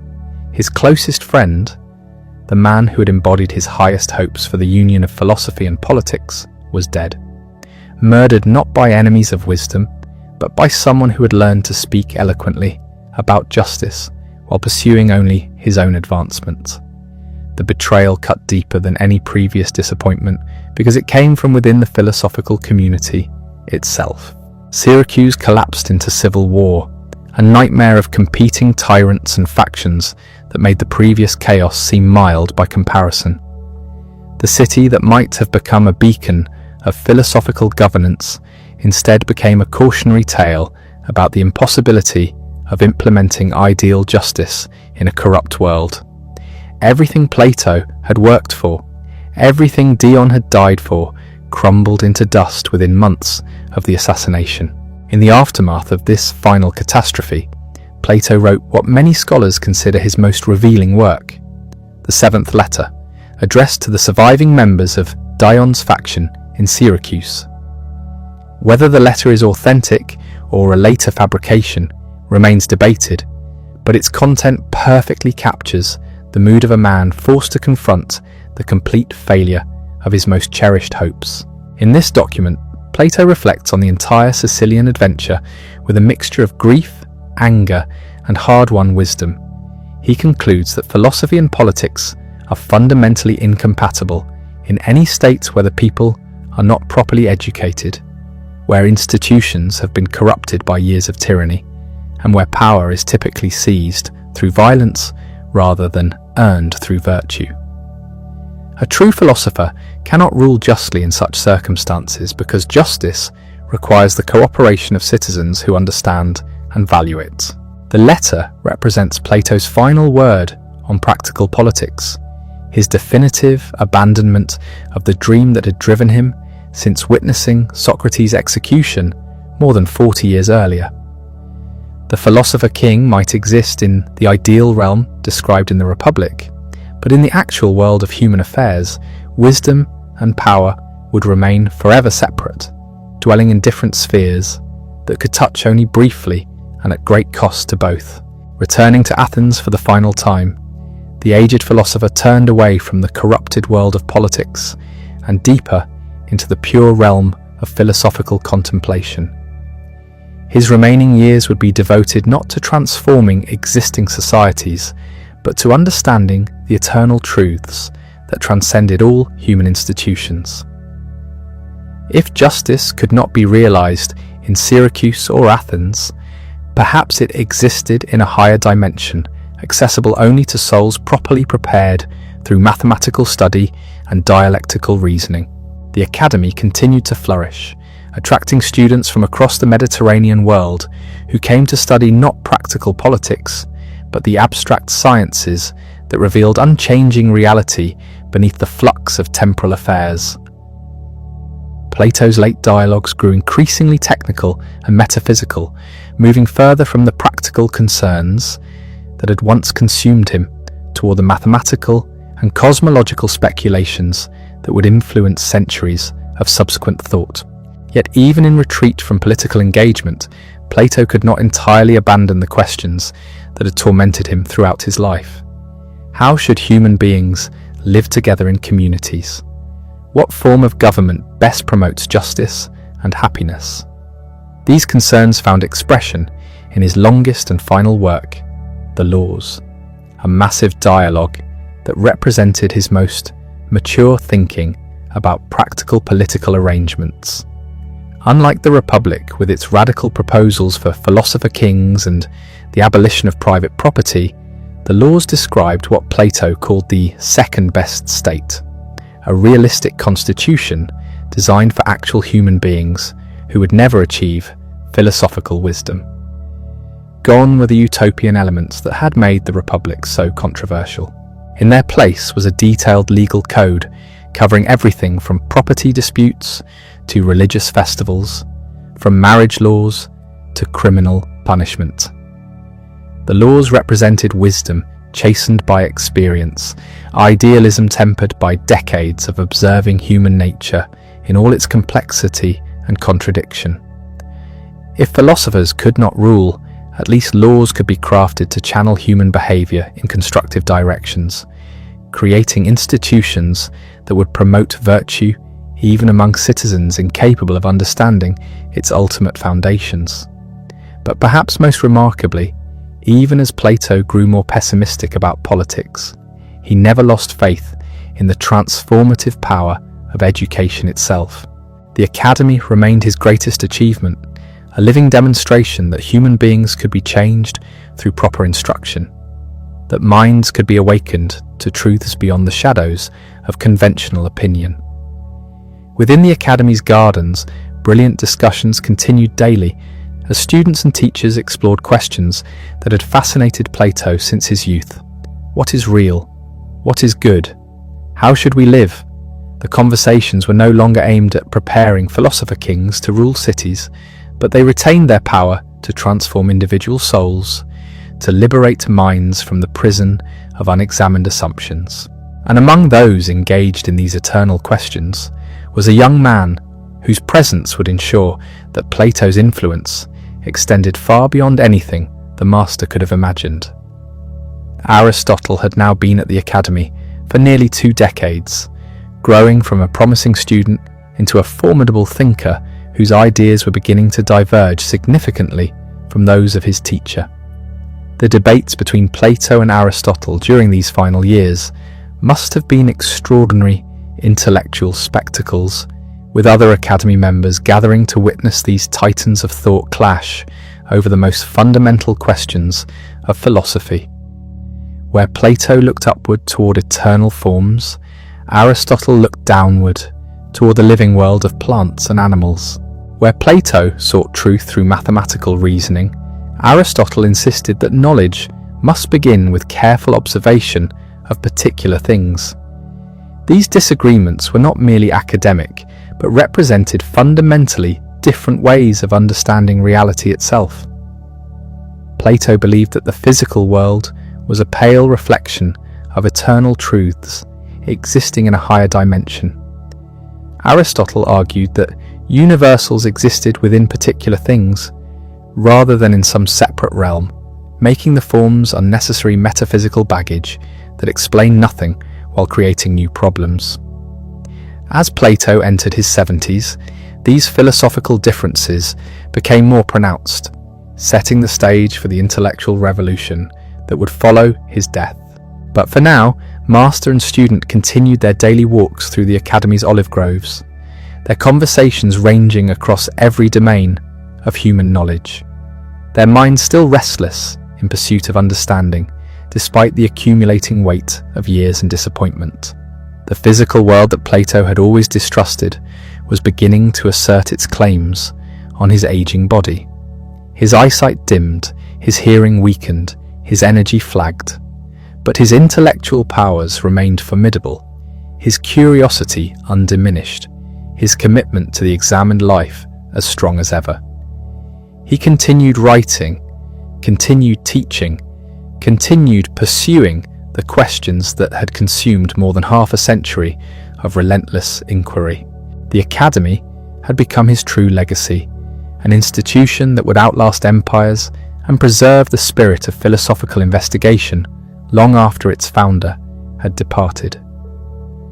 Students came and went, carrying Plato's methods to distant cities, establishing new schools, spreading the conviction that truth was worth pursuing, regardless of practical consequences. But even as his influence spread across the ancient world, Plato remained haunted by the fundamental questions that had driven him since that terrible day in an Athenian courtroom. Could justice ever truly exist among human beings? Was the good life possible in a world of corruption and violence? Did the soul's immortality provide hope for ultimate vindication of virtue, or was philosophy merely an elaborate form of self-deception? These questions would follow him to the end, unresolved but not abandoned, eternal challenges that each new generation would have to face anew. The man who had spent his life seeking certainty had discovered instead the inexhaustible mystery of existence itself, and in that discovery had perhaps found something more valuable than any final answers could have provided. The exact year remains uncertain. Some sources say 348 BC, others 347 BC, depending on which ancient chronology you follow. Plato was 80 or 81 years old, an extraordinary age for the ancient world, a lifespan that had stretched across nearly a century of Greek history. The accounts of his death vary, wrapped in the same kind of legend that had surrounded his life. One tradition claims he died at a wedding feast, surrounded by music and celebration, a fitting end, perhaps, for the author of the Symposium who had written so beautifully about love and philosophical communion. Another more widely accepted version says he died peacefully in his sleep, in his own bed, during the quiet hours of the night, when the soul was said to be closest to the eternal realm he had spent his life trying to describe. There were no recorded final words, unlike his teacher Socrates, who had spent his last day in philosophical conversation and left that strange, enigmatic instruction about the rooster owed to Asclepius. Plato seems to have simply slipped away. No trial, no poison, no injustice, just the natural conclusion of a long and fully examined life. Some sources suggest he was found in the morning with a stylus still nearby, perhaps having been working even in his final hours on the laws, the massive dialogue some believe he left unfinished. The image is both poignant and fitting. The philosopher at work until the very end, the examined life pursued to the last breath, the mind that had never stopped questioning finally at rest. His body was prepared for burial according to Athenian custom, while the academy community grieved. They had lost not just a teacher, but the centre of their intellectual universe, the man who had founded their school and defined its mission for 4 decades. Funeral rites were performed, eulogies delivered by those who had known him best. The question of where he was buried has 2 answers in the ancient sources. Some say he was laid to rest in the academy grounds themselves, allowing him to remain in spirit where he had spent his most productive years. Others claim he was interred in the Ceramicus, Athens' great cemetery, where the city honoured its most distinguished citizens. Either way, the grave marker was likely simple, in keeping with the philosophical life's rejection of ostentation and worldly display. Speusippus, Plato's nephew, was chosen to succeed him as scholarch, head of the academy. It was not an obvious choice, and the fact that Aristotle, by far the most brilliant student Plato had ever taught, was passed over speaks to complex factors. Perhaps it reflected the growing divergence between master and pupil, perhaps simple politics within the school, or perhaps the recognition that Aristotle's ideas were leading him in directions too radical for the academy's established traditions. Aristotle left Athens shortly after Plato's death, eventually settling in Assos in Asia Minor, before later returning to found his own school, the Lyceum. The 2 institutions would become rival centres of learning, representing different streams of Greek philosophical thought. Where the academy emphasised mathematics and the ascent to eternal truths, the Lyceum would focus on empirical observation and the systematic classification of natural phenomena. Athens itself recognised the magnitude of the loss. Here was a citizen who had brought honour to the city not through military conquest or political power, but through wisdom, through the relentless pursuit of truth, through the creation of an institution that would educate generations of leaders and thinkers. The man who had once been exiled in all but name after his teacher's execution was now mourned as one of the city's greatest sons. But Plato's death was not the end of his influence. It was barely the beginning. The ideas he had developed during 8 decades of life would prove more durable than bronze or marble, more persistent than any empire, more transformative than any military victory. The academy itself would continue for nearly 1,000 years, making it the longest-running institution of higher learning in human history. Under Speusippus, the school maintained its founder's emphasis on mathematics and dialectic, though with increasing attention to the mystical dimensions of Plato's thought. Students still walked the same garden paths where Plato had walked, still debated under the olive trees that had witnessed his conversations with Aristotle, still pursued the eternal questions he had made central to philosophical inquiry. But the academy's future would be marked by unexpected transformations that might have surprised its founder. Around 266 BC, nearly a century after Plato's death, Arcesilaus became scholarch and transformed the school's teaching in a radical direction. He argued that Socrates' true legacy was not the theory of forms, but his confession of ignorance. If Socrates had claimed to know nothing, Arcesilaus reasoned, then perhaps true knowledge was impossible for human beings. The academy became a school of skepticism, dedicated not to defending positive doctrines, but to examining and dismantling all dogmatic claims. Students learned to argue both sides of every question, to suspend judgment rather than commit to any particular theory, to embrace uncertainty as the most honest intellectual position. It was a strange fate for Plato's school, but perhaps not entirely unfaithful to the spirit of inquiry that had always characterized the master's approach. This skeptical phase continued under Carneades in the 2nd century BC, who refined the position into a form of probabilism.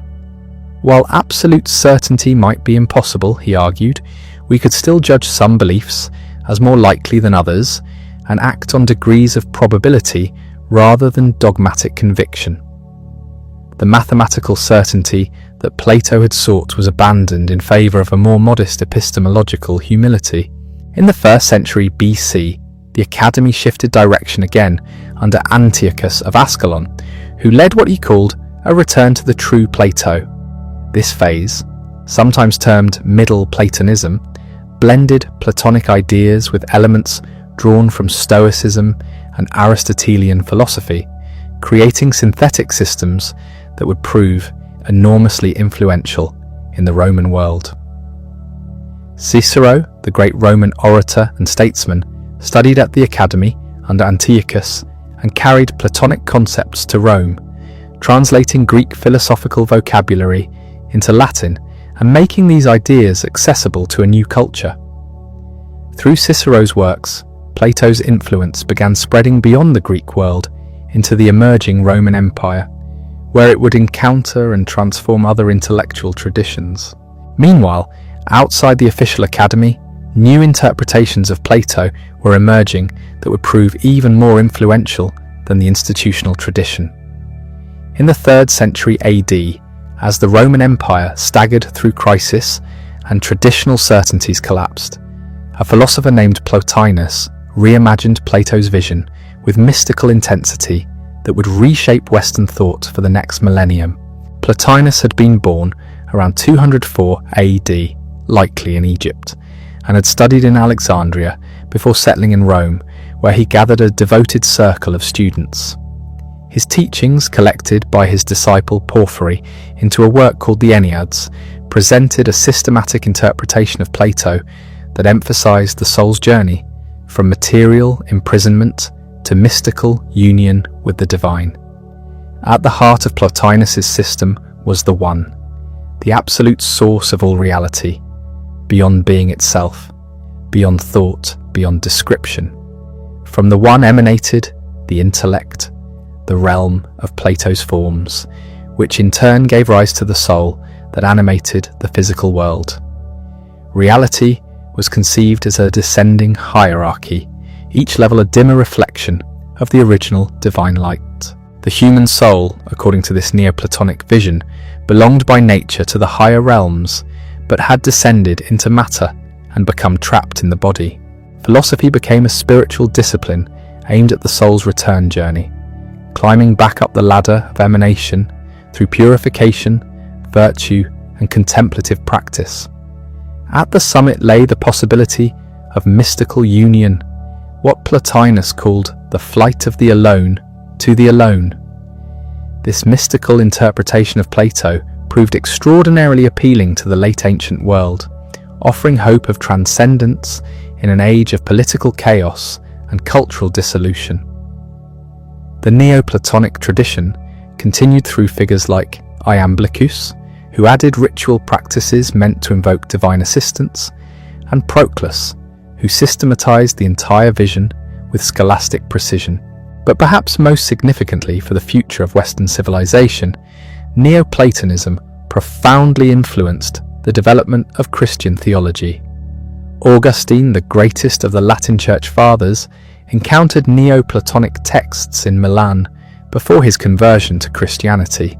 The vision of an immaterial realm of eternal truth, of the soul's fallen condition and need for redemption, of the good as the source of all being. These ideas prepared him intellectually and spiritually to accept Christian doctrine. In Augustine's mature theology, Plato's forms became the eternal ideas in the mind of God, not a separate realm, but the thoughts of the Creator, according to which all things were made. The soul's journey became a return to God through grace, rather than philosophical contemplation alone.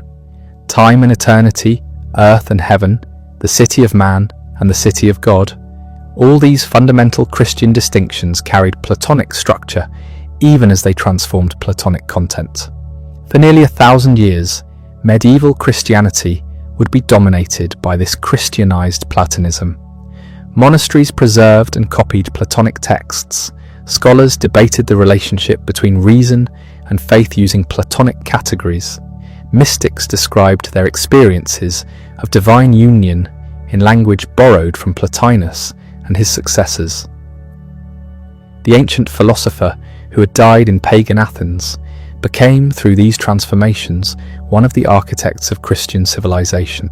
Only in the 13th century, when Aristotle's complete works were rediscovered and translated from Arabic, would Thomas Aquinas attempt a grand synthesis of Aristotelian philosophy and Christian theology.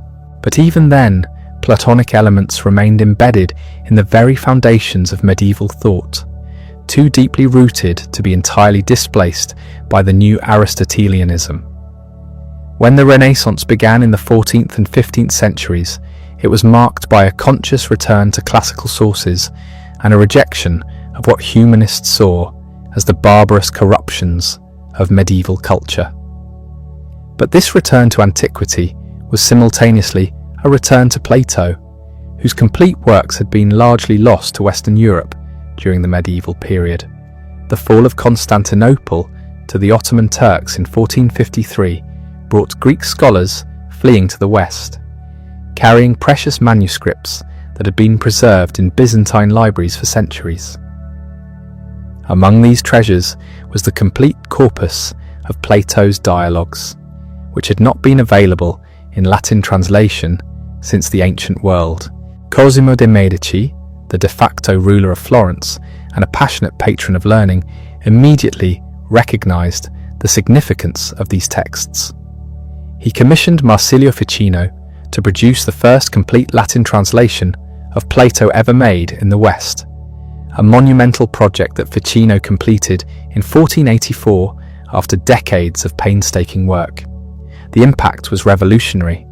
For the first time in nearly 1,000 years, Europeans could read the Republic, the Symposium, the Phaedo, and the other great dialogues in their entirety. The effect on Renaissance culture was immediate and profound. Humanists discovered in Plato a vision of human dignity and potential that seemed to justify their rebellion against medieval authority and their confidence in human reason. Ficino also established a new Platonic academy in Florence, not a formal school like the original, but a circle of scholars, artists, and thinkers who gathered to discuss philosophy, beauty, and the soul's ascent to divine truth. This Renaissance academy became the intellectual heart of humanist culture, influencing art, literature, politics, and theology throughout Europe. Artists embraced the theory of forms with revolutionary enthusiasm, understanding their task not as mere imitation of natural appearances, but as the revelation of eternal beauty through material media. Michelangelo famously declared that his sculptures already existed complete within the marble blocks, requiring only the removal of excess stone to free them. This was pure Platonism applied to artistic creation. Leonardo da Vinci filled his notebooks with studies of mathematical proportions, seeking the ideal ratios that governed beauty in the human face and form. Architects like Andrea Palladio designed buildings based on perfect mathematical relationships, creating structures meant to embody the harmony and proportion that Plato had identified with ultimate reality. In literature, the concept of Platonic love became central to courtly poetry and romance. Writers like Petrarch, Dante, and later Edmund Spenser celebrated love as a spiritual force that elevated the soul toward divine beauty, transforming physical desire into intellectual and spiritual contemplation. The ladder of ascent that Plato had described in the Symposium became a common literary metaphor for the soul's journey from earthly to heavenly love. Political theorists revived the dream of the ideal city, inspired by Plato's Republic, to imagine perfect societies governed by reason rather than force or tradition. Thomas More's Utopia described an island commonwealth organized according to philosophical principles, while Tommaso Campanella's City of the Sun presented a detailed blueprint for a state ruled by wisdom and virtue. The Renaissance rebirth of classical learning was in large measure a rebirth of Plato, whose ideas proved as relevant to 16th century Europeans as they had been to 4th century Greeks. The questions he had asked about reality, knowledge, beauty, love, and justice seemed eternal, transcending the particular circumstances of any historical period. But as the Renaissance gave way to the early modern period, Plato's influence would take new forms, shaping the development of modern philosophy, science, and political theory in ways that would have astonished the ancient academy. The dialogues that had been written in an olive grove outside Athens would help create the intellectual foundations of the modern world, proving that some ideas are indeed immortal and that the pursuit of wisdom remains humanity's highest calling across all ages and cultures.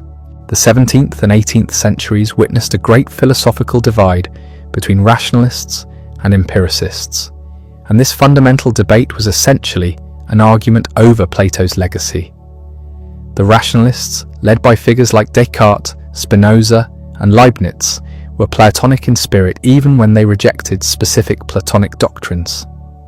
They believed that reason alone could discover the deepest truths about reality, that mathematical knowledge was innate rather than learned from experience, that the mind possessed ideas not derived from the senses. Descartes' method of systematic doubt led him to the certainty of the thinking self, a move that echoed Plato's emphasis on the soul as the true self distinct from the material body.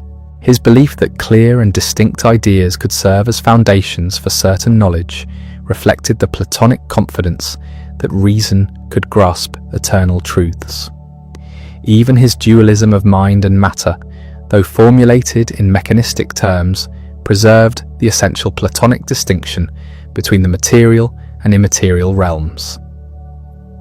The empiricists, particularly Locke and Hume, mounted what amounted to an Aristotelian revolt against this Platonic tradition. They insisted that all knowledge comes from sensory experience, that the mind at birth is a blank slate, that abstract entities like Platonic forms are mere fictions generated by language and habit. This was a systematic rejection of everything Plato had taught about innate knowledge, eternal truths, and the superiority of reason over the senses. Immanuel Kant's critical philosophy represented a brilliant synthesis that transformed both traditions while preserving essential Platonic insights. Kant distinguished between phenomena, things as they appear to us through the categories of human understanding, and noumena, things as they exist in themselves beyond all possible experience.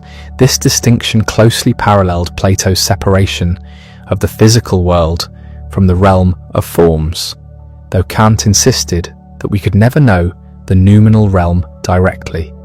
Kant's categorical imperative, the moral law that commands us to act only according to principles we could will to be universal laws, reflected the Platonic conviction that ethical truth is absolute and discoverable through reason rather than derived from empirical observation of human behavior. The autonomy of the rational will that Kant celebrated as the foundation of human dignity echoed Plato's vision of the soul's capacity to transcend material determination through philosophical understanding. Georg Wilhelm Friedrich Hegel's dialectical method represented perhaps the most ambitious attempt since Plotinus to create a comprehensive philosophical system on Platonic foundations. Hegel's conviction that reality itself was fundamentally rational, that contradictions in thought and experience were not mere problems to be avoided, but the very engine of progress toward absolute knowledge, transformed Plato's dialectical method into a cosmic principle. The absolute idea that Hegel placed at the summit of his system, the fully realized rational structure of reality that encompassed and reconciled all finite perspectives, clearly descended from Plato's form of the good. Even Hegel's philosophy of history, which saw human development as the progressive realization of freedom through rational institutions, preserved the Platonic vision of an ideal state while historicizing it in ways Plato never imagined. The Romantic movement of the late 18th and early 19th centuries embraced Platonic themes with passionate intensity, particularly the doctrine of recollection and the soul's pre-existence. William Wordsworth's Ode Intimations of Immortality from Recollections of Early Childhood explicitly drew on Platonic ideas about the soul's journey from a heavenly origin into earthly embodiment, describing how the child comes trailing clouds of glory from God, who is our home. Samuel Taylor Coleridge distinguished between fancy, which merely rearranges sensory materials, and imagination, which participates in the eternal creative power that shapes reality itself. This distinction preserved the Platonic hierarchy that placed intellectual intuition above sensory experience, while giving it a specifically aesthetic application that would influence literary theory for generations. Percy Bysshe Shelley's Defense of Poetry argued that poets are the unacknowledged legislators of the world because they perceive eternal truths that transcend the particular circumstances of their historical moments. This was pure Platonism, celebrating the artist's capacity to glimpse the forms and translate their vision into works that could awaken similar insights in others. But the 19th century also brought unprecedented challenges to Platonic assumptions about reality, knowledge, and value. Charles Darwin's theory of evolution suggested that species were not eternal forms, but mutable products of natural selection operating over vast periods of time. The fixed essences that had seemed so fundamental to Platonic metaphysics appear to dissolve into historical processes of change and adaptation. Karl Marx turned Plato's idealism on its head, arguing that material conditions of production determined the development of ideas rather than the other way around. Where Plato had seen the physical world as a pale reflection of eternal truths, Marx insisted that intellectual and cultural phenomena were products of economic relationships between social classes struggling for control of material resources. Friedrich Nietzsche launched perhaps the most systematic assault on Platonic values in the history of philosophy, identifying Plato as the architect of a true world that devalued this world, a life-denying metaphysics that had poisoned Western civilization for over 2 millennia. Nietzsche's declaration that God is dead was simultaneously an attack on the Christian appropriation of Platonic transcendence and a call for humanity to create new values rather than discover eternal ones. Yet even these radical critiques testified to Plato's continuing centrality in Western thought. You cannot reject what lacks influence, and the very vehemence of these attacks demonstrated how deeply Platonic assumptions had penetrated European culture. Moreover, each critique inadvertently preserved elements of the Platonic heritage even while rejecting others. Darwin's emphasis on the struggle between different forms of life echoed the Platonic conviction that reality involves fundamental conflicts that must be resolved at higher levels of organization. Marx's vision of a classless society where human potential could be fully realized preserved the utopian dimension of Plato's Republic, while grounding it in material rather than spiritual transformation. Even Nietzsche's call for the creation of new values reflected the Platonic confidence that human beings could transcend their immediate circumstances through the exercise of reason and will, and so we reach the end of one of the most extraordinary lives in human history. From that young aristocrat watching his teacher drink hemlock in an Athenian prison cell, to the aged philosopher breathing his last breath surrounded by manuscripts and memories, Plato's journey transformed not just his own understanding, but the very foundations of how we think about reality, justice, and the meaning of existence itself. Think about what we've witnessed together. A man who could have lived comfortably as another wealthy Athenian politician instead chose to spend 8 decades asking the hardest questions human beings can ask. He watched democracy destroy itself, witnessed tyranny masquerade as wisdom, and saw his closest friends murdered for their ideals. Yet he never stopped believing that truth was worth pursuing, that justice was worth seeking, that the examined life was the only life worth living. The academy he founded lasted nearly 1,000 years, longer than most empires. His dialogues survived the fall of Rome, shaped medieval Christianity, inspired the Renaissance, and continue to influence every major philosophical debate today. Every time a mathematician discovers a new theorem, every time a scientist seeks eternal laws behind changing phenomena, every time a political theorist imagines a more just society, they walk in Plato's footsteps. But perhaps most remarkably, the questions that drove Plato remain as urgent today as they were 24 centuries ago. What is justice? What is real? How should we live? Can politics ever be truly moral? These aren't ancient curiosities, but the living challenges that define human existence in every generation. Plato gave us something more valuable than answers. He gave us the conviction that these questions matter, that truth is worth seeking even when it costs everything, and that the unexamined life truly is not worth living. In a world still torn between wisdom and power, still struggling with justice and corruption, still searching for meaning beyond the shadows on the cave wall, Plato's voice echoes across the centuries, challenging us to think deeper, question harder, and never stop reaching toward the light of understanding. That is the complete life of Plato, a life that proved ideas can be more durable than empires, and that the pursuit of wisdom remains humanity's greatest adventure.